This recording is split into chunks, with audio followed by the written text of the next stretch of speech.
Τι φταίει για το υπερβολικό κλώτσιμα του όπλου? Πολλές φορές το ακούμε αυτό και πολλές φορές ακούμε και διαμαρτυρίες από κυνηγούς κυρίως ότι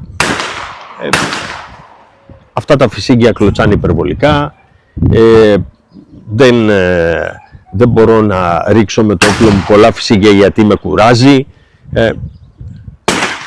Πολλές φορές θα πρέπει να αναρωτηθούμε αν έχουμε κάνει ένα σωστό τέριασμα, μια σωστή επιλογή του φυσικίου με το όπλο που κυνηγάμε. Γιατί θα πρέπει να ξέρετε ότι αν έχουμε ένα υπερβολικά ελαφρύ όπλο, το οποίο το έχουμε για περπατητό κυνήγι, να περπατάμε πολύ δηλαδή και να το πετάμε λίγο, ένα τόσο ελαφρύ όπλο, αντιλαμβάνεστε ότι δεν μπορούμε να του βάλουμε γομώσεις 34 ή 36 γραμμάρια ή semi-magnum γομώσεις, ανεξαρτήτως του αν οι πιέσεις του που έχει δοκιμαστεί από το εργοστάσιο το επιτρέπουν αυτό. Το θέμα είναι ότι το κλώτσιμά του θα γίνει ανυπόφορο. Και το λέω αυτό γιατί πολλές φορές ψάχνουμε να βρούμε όπλα τα οποία να μην περνάνε τα 3 κιλά, να ζυγίζουν 2.700, άντε 2.800, 2.850. Αντιλαμβάνεστε ότι σε αυτά τα όπλα θα πρέπει να χρησιμοποιούμε και χαμηλά βάρη γομώσεων. Δηλαδή, τι εννοώ? Δεν πρέπει να ξεπερνάμε τα 30 γραμμάρια σε φυσίγγια.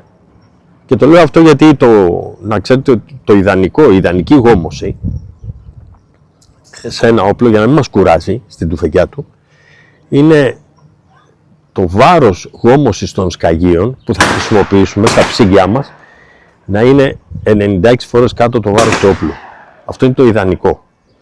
Άρα λοιπόν, αν κάποιος θέλει να κάνει μια σωστή επιλογή, να βρει δηλαδή ένα φυσίγγι το οποίο θα ταιριάζει με το όπλο του και θα το πάρει να το χρησιμοποιήσει στο κυνήγι του, είναι καλό να ψάξει να βρει αυτό το φυσίγγι το οποίο, εάν ζυγίζει το όπλο του για παράδειγμα 2.800, το 2.800 γραμμάρια να το διαιρέσει δια 96 και αυτό θα του βγάλει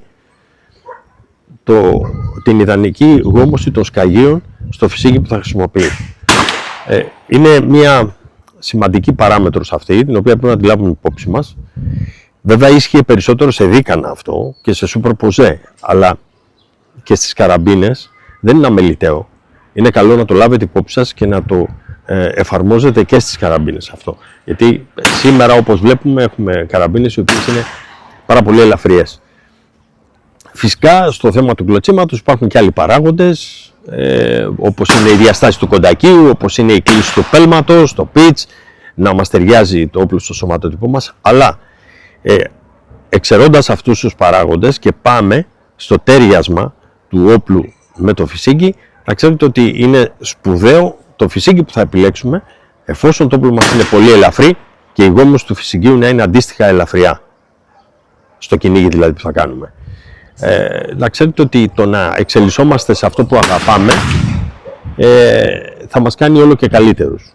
Και να θυμόσαστε ότι η ασφάλεια στο κυνήγι, καθώς και η πρόληψη των κυνηγητικών ατυχημάτων, είναι η υπευθυνότητα όλων μας. Να είστε όλοι καλά.